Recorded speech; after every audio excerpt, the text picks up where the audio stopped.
It's an everyday thing. It's an everyday thing. It's an everyday thing when you let your nuts hang. In the criminal justice system, sexually-based offenses are considered especially heinous. In New York City, the dedicated detectives who investigate these vicious felonies are members of an elite squad known as the Special Victims Unit. These are their stories. Story time on how I inadvertently discovered one of the wildest types of contraband. But first, let me give you all this little bit of tea. I got to get this off my chest. All this time, I have not been making coins off of my story times and content because my account was set up as a business account. Once I realized that the other day, I immediately switched over to personal. So I expect all my coin TikTok and I expect to be rich by tomorrow. Okay. But, anyways, let's get into the story time. So, on the weekends, it's very relaxed at institutions, especially if it's a holiday weekend because you have absolutely no admin shift there at all. And 98% of the institutions are short staffed, which means it's the perfect time for contraband to enter and exit the institution.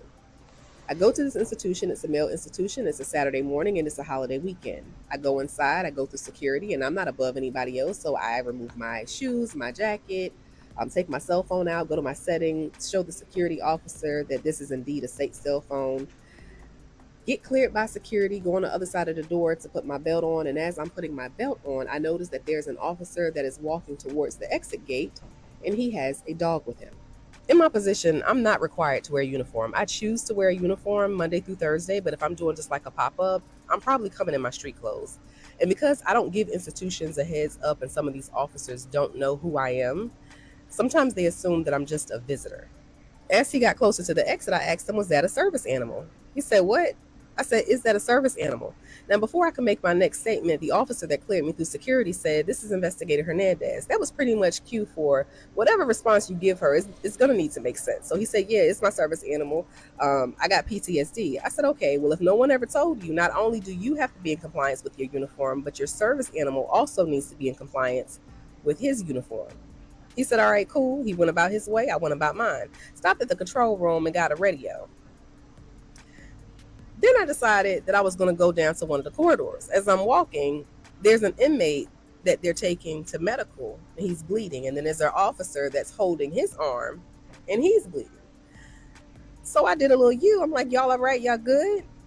And they said, yeah, we good. I said, all right. Went on about my way, popped up in another dorm, signed their book, left back out, went to medical. And I inquired about the condition of both the officer and the inmate because I'm thinking, like, did they get in a fight with each other that they're bleeding? Let medical do their thing. And they said, no, they both were bit. I said, bit by what? They got, they're bleeding like that. What kind of bite was it? Now, it's real common in prisons for people to get bit by like spiders, you know what I'm saying? And they, in some of these institutions have, what do you call those? Like water moccasins or whatever. So I was just like, what bit them that would cause that amount of blood to be dripping out through the hallway? And they said somebody bit them, like one of the inmates was out of control, but it looks more like an animal bite. First thought that popped up in my head was maybe they was bit by the service animal that the officer just took out of the institution. Where's your shift commander? Find the shift commander, and I asked him, was he aware of this incident? He was like, kind of like, beating around the bush like he was, and he wasn't. I said, well, either way, I'm going to need a report, and I need that report immediately. I'm not expecting the officer that was bit to actually write the report. Maybe you can get one of your officers can write the report for him while he tells them what happened, and the same with that inmate. But either way, I need a report. I said, because he's going to be going out on workers' comp. This is going to fall under workers' comp. He needs to go be seen. And then also this inmate, we need to figure out what's going on. So yeah, I need those reports. He said, okay. At this institution, per policy, they can only work that assignment for 6 months, no more than 6 months, because it's a highly intense area to work in, and they don't want the officers to get too comfortable with the inmates and vice versa. So they need to be able to move around. And then they also need to learn how to work other areas of the institution. I told y'all, working inside of these institutions is like being in high school. Word gets around fast. After I left the shift commander, I decided that I would go to visitation, check out and see what they had going on. I go up to the officer's podium and I'm talking to the officer, and they're bringing in more inmates for their visit. Now, when inmates come in for visitation, they do have to check in with the visitation officer. So while I'm standing there talking to her, again, I have on my street clothes. The inmate comes and he stands right beside me, and he's like talking over me, trying to give her the tea, telling her that so-and-so and so-and-so got bit down there. She was like, got bit by who? He was like, no, they was down there fighting dogs. They, man, dogs, today Saturday, this is how he's talking. He's going so fast. And so she's trying to give him the eye, you know what I'm saying? But he's not picking up what she's putting down. She's basically trying to let him know to shut his mouth. But he continues to keep on talking. And then you got the other inmates that's behind me, they're talking. So I'm like, well, y'all enjoy y'all visit. And he looked at me and he said, who you? I said, oh, I'm your investigator for this institution. I just came by to give y'all a little visit for the day. So he said, oh, shit. Like his whole facial expression changed. Leave out a visitation and I head back to the control room. I get on one of the computers and I'm pulling the rosters. And I noticed that on the rosters that the officers that are working down there today are the same officers that have been working down there for the last year and a half. So I told their watch commander, I said, do you realize that the officers that are working down there have been down there for a year and a half? He said, yeah, we keep them down there because they're really good with the inmates. They resolve a lot of issues. We have less behavior issues since they've been down there. So we decided to keep a good thing going. I said, okay, well, when next quarter comes up, they need to be removed. They need to be rotated because although they may be good officers and they may be able to solve a lot of issues down there, they need to learn how to work other areas of this facility. And he said, okay. I leave out of the control room because me seeing that they've been working down there for this amount of time is automatically a red flag. Before I can get all the way out of the control room, the person from visitation is calling their shift commander on the radio, and she's like asking him to give her a 21, which is give her a phone call. And she's making it sound like it's urgent. So I stepped back. I said, is everything good? He gives her 21. And he said, oh, yeah, everything is good. Okay, so I leave out of there. Something in my spirit told me to just go ahead and head to the area of the facility that this incident happened in. So that's what I did. Now he's trying to call me because he's left out of the control room. And he's trying to call me on my radio to ask me to come back to the control room.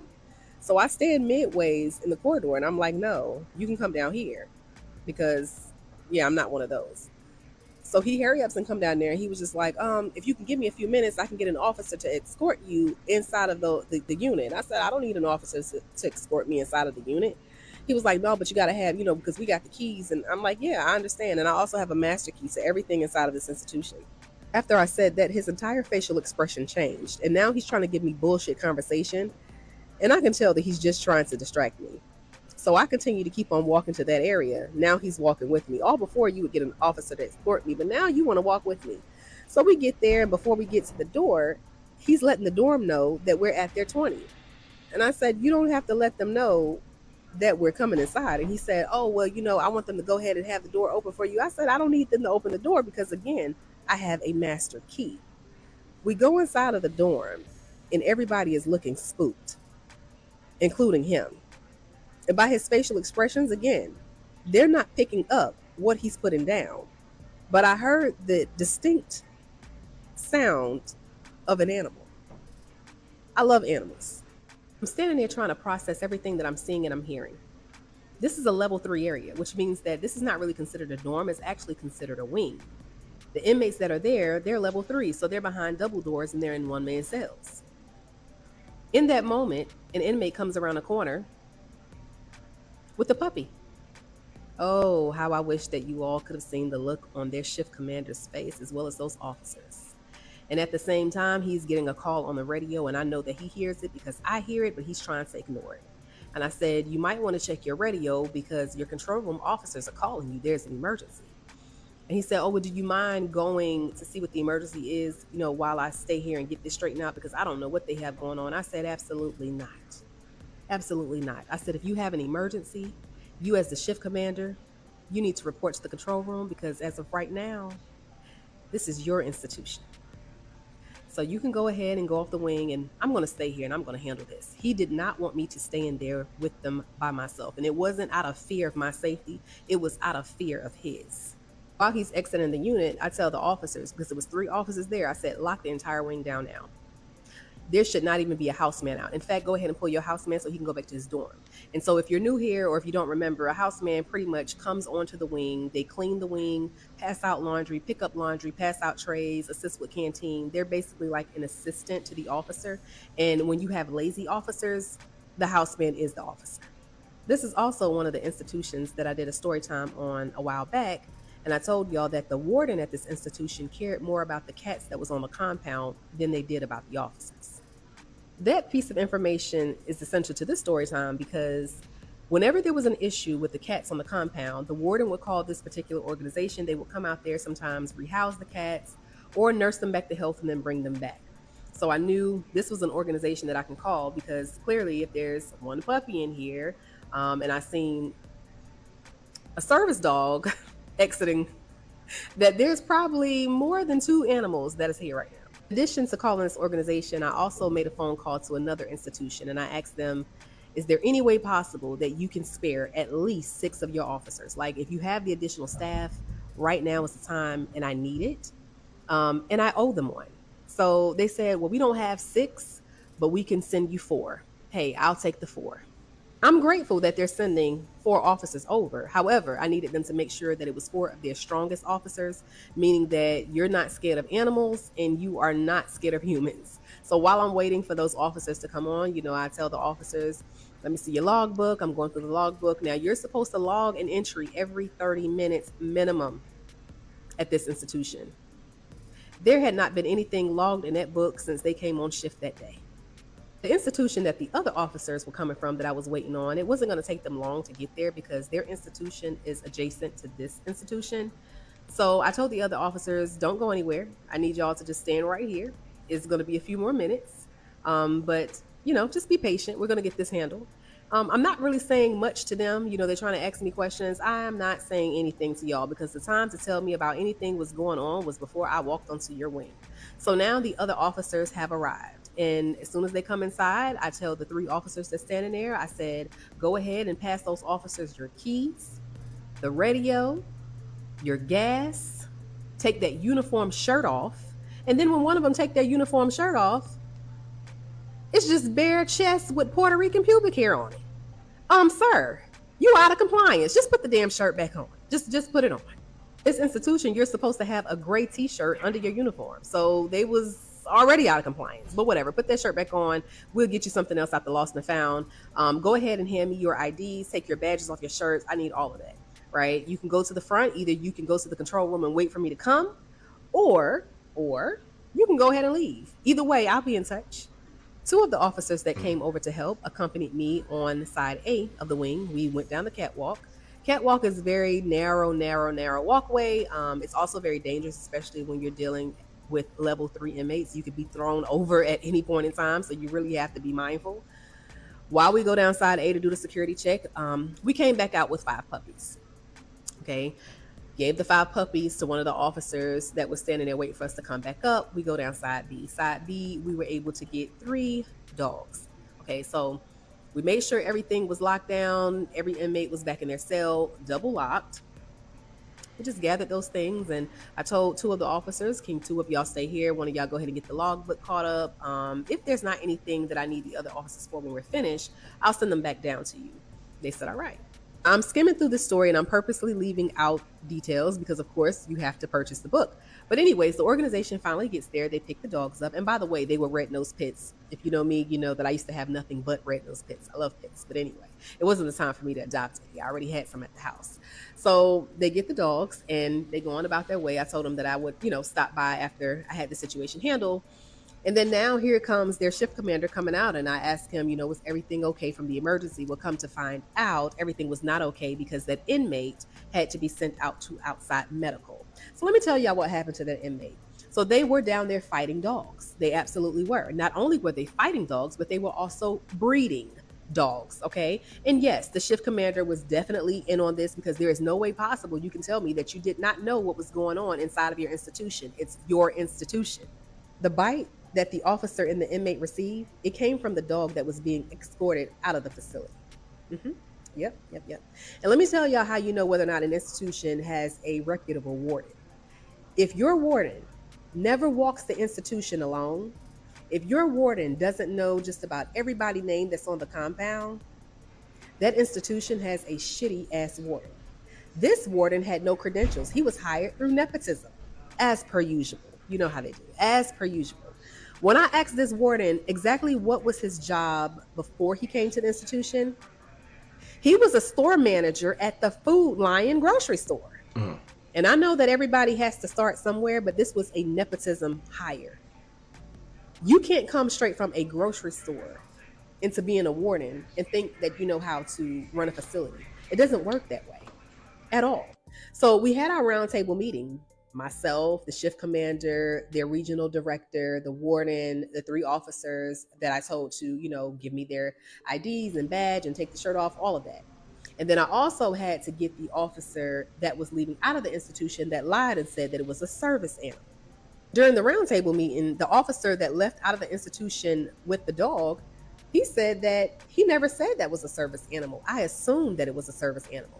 Now, unfortunately, he didn't know that not only are they under video surveillance in certain areas of the institution, but they are also audio that's being recorded at the time. So I already had that audio. Like, when I tell you that you cannot pimp a pimp, you cannot pimp a pimp. I don't put anything past these officers, okay? Nothing. I played the recording for him and for everybody else that was at the roundtable meeting. I said, is this not you? Is this not you telling me that this is a service animal? Yes, I initially asked, was this a service animal? You said that it was a service animal. And I told you that yourself and your service animal needed to be in compliance. While everybody's still sitting there looking like lookers, I pull the other 3 officers to the side. I tell them, shit rolls uphill, okay?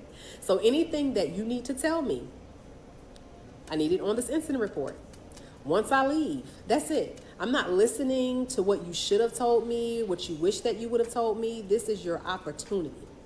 These people are not your friends. When y'all get in court, I can guarantee you that they're going to put everything that happened on you.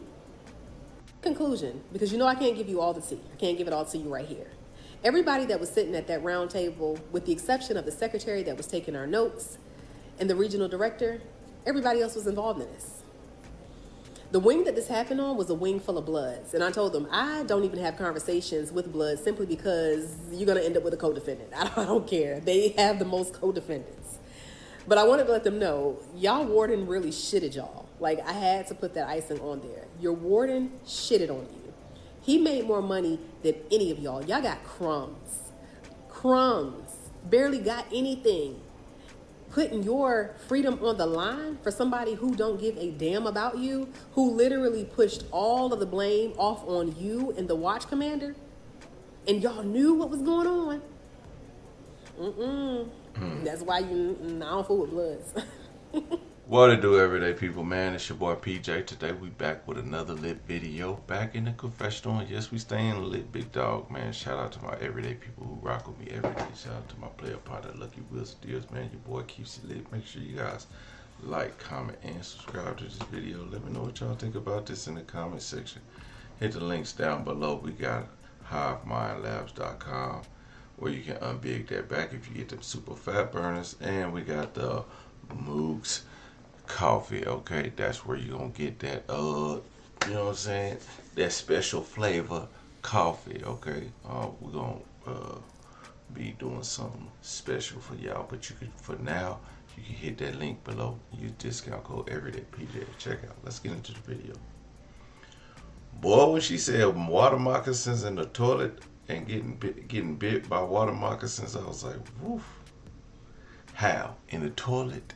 In the toilet? Imagine sitting on a toilet and your junk be just dangling and some just jump up and bite you. I would lose my freaking mind.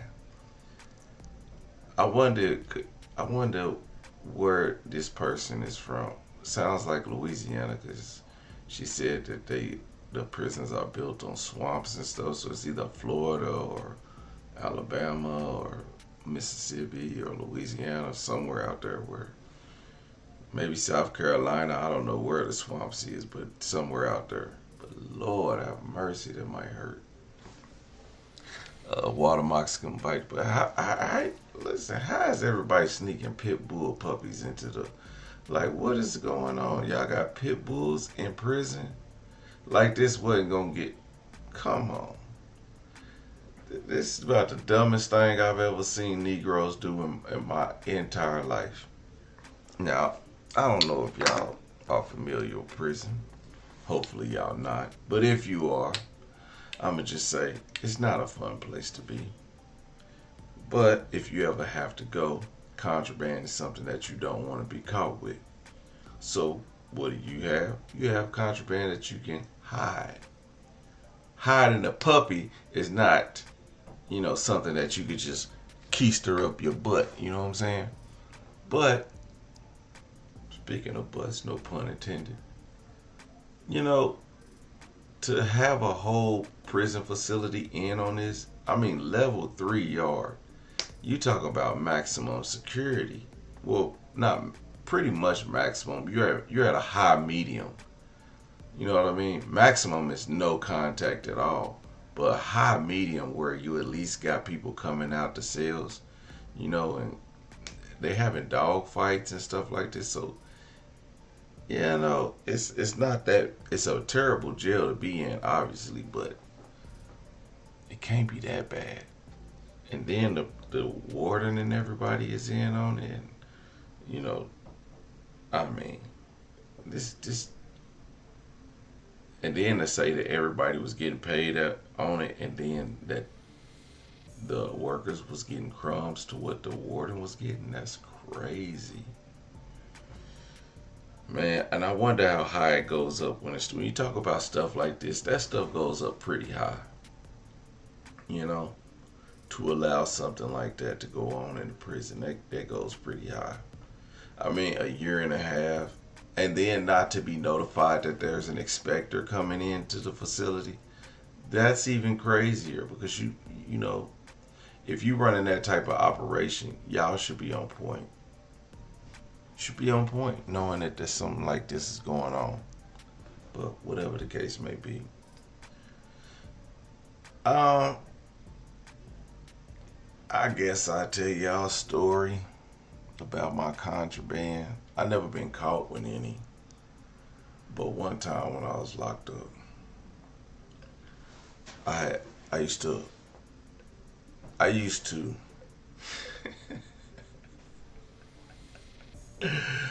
I'm about to throw some people under the bus. My parents used to visit me. My dad used to visit me. He gone, so I could tell on him. My dad, he can't get in trouble. My dad used to visit me, and he used to bring me some pouches. I used to tell him, all right, stop and get some top, okay? You can get this kind at this store right here. You get it, and you bring it to this location, and you lift up the trash bag and you throw it in there. So he'll do exactly what I say, and put the tobacco in there. And my cellie, we all had outside jobs. So, well, not everybody, but myself and my cellmate did. My cellmate had a cool boss that his boss let them do whatever, smoke cigarettes, all that stuff. Kept their stuff in the yard, the little place where they worked at, to bring it in. Well, my cellie would get the tobacco, package it up. He'll bring them in. I'm talking about my parents was coming down every month, okay? Every month. We was loaded up, trust me. And if y'all know how much top costs, it's like $10 for like a gallon bag. You know what I'm saying?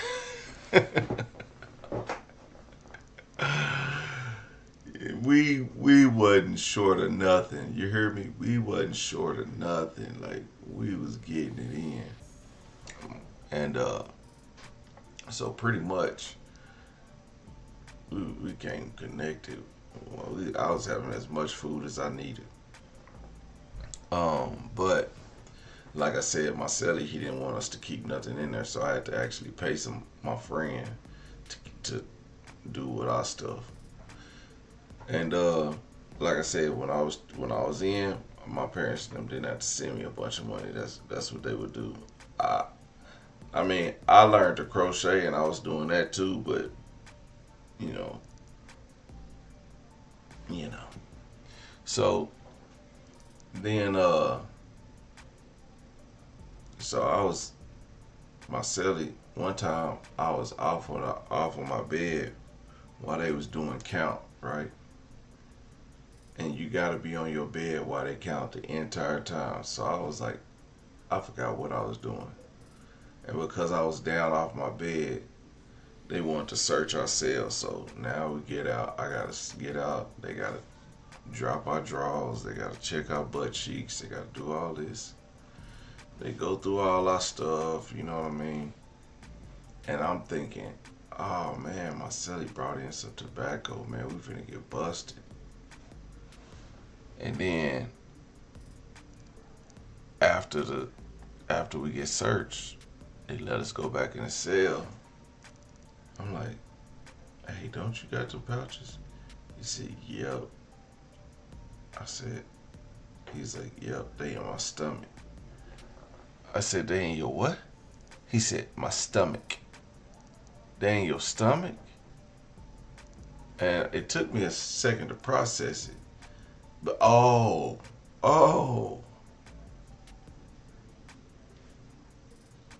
They still up there.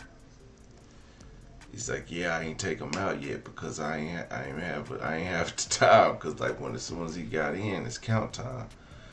So had it been after count time and they did that search, we would have got busted. So he had that in his stomach the entire time, and we got searched. I'm talking about they made us drop our drawers, spread our cheeks, and he must have had. I don't know, cause anyway, yeah, no contraband. Anyway, they did take like my silverware and stuff because we'll take silverware from the cafeteria and use it as to eat with. Just wipe it off, wash it off, cause you don't want to keep using the same stuff all the time. So you'll take extras from the cafeteria, but you can only have one, and it's from the commissary. So when you don't have one, like if you lose it, like if you break it, you gotta bring it back. But if you lose it, it's a lot that come to it because they etch your name on it and everything. So if you get caught with somebody else's fork or spoon, you get in trouble. So you can only have one, and you can't have a knife. The only thing you can have, so you gotta use a lid to like a tuna can or something. So you'll get an old tuna can, you'll keep it, and you'll hide it somewhere. A lot of people like they'll bring in these magnets from the outside. They'll bring in these magnets, and they'll stick the magnet under the desk thing or under the lockers, and it'll stick the tin can up there. So when they search, they don't see nothing. They look under there, they don't see nothing. They go about their business. So yeah, that's how that happened. We got searched and no contraband found because it was in his stomach. Everyday people, let me know what y'all think about this in the comment section. Like, comment, subscribe. I'm gonna holler at you later.